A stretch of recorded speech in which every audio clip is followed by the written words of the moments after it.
దేవునికి మహిమ కలుగునుగాక. క్రీస్తునందు ప్రియ దేవుని బిడ్డలారా, ప్రభువైన యేసు క్రీస్తు పరిశుద్ధ నామములో మీ అందరికీ ఈ విడికాల శుభములు తెలియచేయచ్చు. మీకందరికీ నూతన సంవత్సర శుభాకాంక్షలు తెలియచేయచ్చు ఉన్నాను. ఈ 2026 నూతన సంవత్సరం అంతా మీకు మీ కుటుంబానికి దీవెనకరముగాను ఆశీర్వాదకరమైన సంవత్సరముగా దేవుడు అనుగ్రహించాలని, మీ ఉద్దేశములు యావత్తు కూడా దేవుడు సఫలపరచాలని ప్రార్థన చేస్తూ మీకందరికీ మీ కుటుంబానికి నూతన సంవత్సరపు శుభాలు అందిస్తూ ఉన్నాను. నేటి దినము కొరకు ఏర్పాటు చేయబడిన దేవుని వాక్యం యోహాను సువార్త 1వ అధ్యాయం 1వ వచనం. ఆదియందు వాక్యముండెను, వాక్యము దేవుని యొద్ద ఉండెను, వాక్యము దేవుడై ఉండెను. ప్రియులారా, నేటి దినం కొరకు ఏర్పాటు చేయబడిన ధ్యానాంశము యేసు దేవుడై ఉండెను.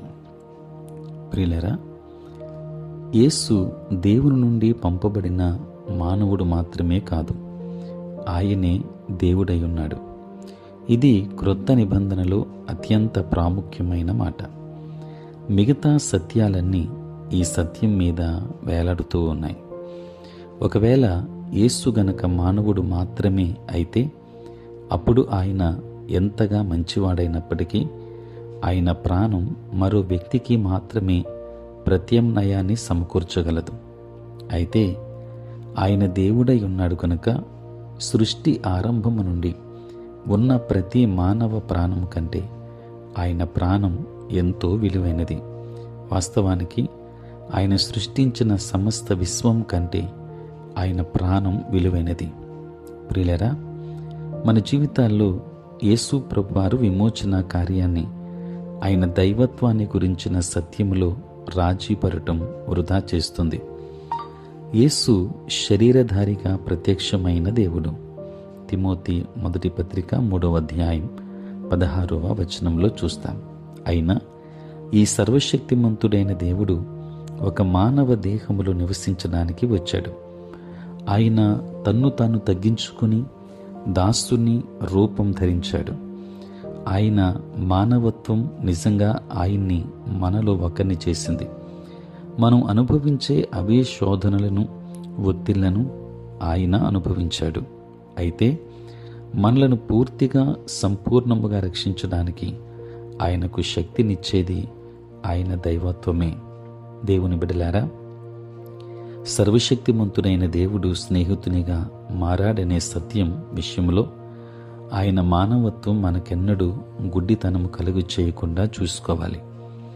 ఖచ్చితంగా మన అనుభూతి ఆయనకు తెలిసే మన పట్ల గాఢమైన శ్రద్ధ కలిగి ఉన్నాడనే సత్యం విషయంలో ఆయన దైవత్వం మనకెన్నడూ గుడ్డితనం కలుగు చేయకుండా చూసుకోవాలి. దేవుని వాక్యాన్ని వింటున్న దేవుని బిడ్డలారా, ఈ క్రొత్త సంవత్సరం అంతా మన యేసుక్రీస్తు ప్రభు యొక్క దైవత్వం, మానవత్వము గురించిన నిజమైన ప్రత్యక్షతను మనకు పరిశుద్ధాత్ముడు అనుగ్రహించునుగాక. మన నిమిత్తము వచ్చిన యేసుక్రీస్తు ప్రభుతో ఈ నూతన సంవత్సరాన్ని మనము ప్రయాణం చేద్దాం.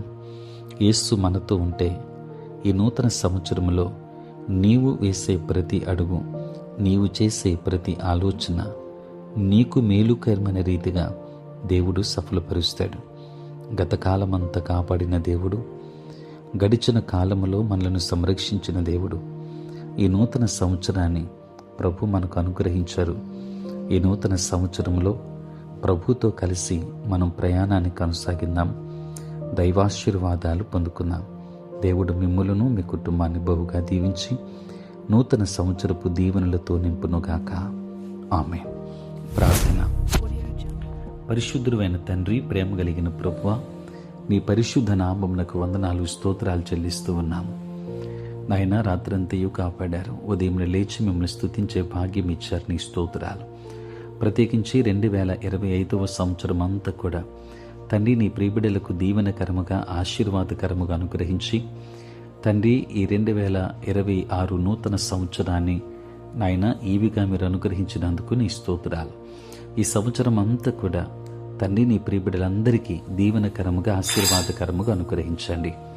మీ కృపాక్షేమములతో నింపండి. బిడ్డల యొక్క జీవితంలో వారి యొక్క ప్రతి అవసరతలు మీరు అనుగ్రహించండి. తండ్రి వేసే అడుగులో ప్రతి ఆలోచనలో మీరు తోడుగా ఉండండి. తండ్రి నేటి దినాన పుట్టినరోజు పెళ్లి రోజు జరుపుకొనుచున్న బిడ్డలను దీవించి నూతన ఆశీర్వాదాలు వారికి అనుగ్రహించండి. నీ సేవా పరిచర్య చేయుచున్న ప్రతి సేవకుని దీవించి ఈ నూతన సంవత్సరంలో మరింత బలమైన సాధనాలుగా తండ్రి మీరు వాడుకొనండి. తండ్రి ఈ ప్రాతకాలపు ధ్యానములలో ఏకీభవించుచున్న ప్రతి ఒక్కరి మీద నీ కృపాహస్తమునుంచండి. చదువుకుంటున్న వారికి వారి జ్ఞానమునివ్వండి. ఉద్యోగస్తులు, వ్యాపారస్తులు, కష్టపడి పనిచేసుకుంటున్న బిడ్డలు నాయన ప్రతి ఒక్కరిని దీవించి నూతన సంవత్సరపు ఆశీర్వాదాలు మెండుగా వారికి దయచేయమని మీరే తోడై ఉండమని యేసు నామములో ప్రార్థించి వేడుకొనుచున్నాము తండ్రి. ఆమేన్. తండ్రి, కుమార, పరిశుద్ధాత్మ త్రియేక దేవుని దీవెన సదా మీకును మీ కుటుంబానికి తోడై ఉండును గాక. ఆమేన్.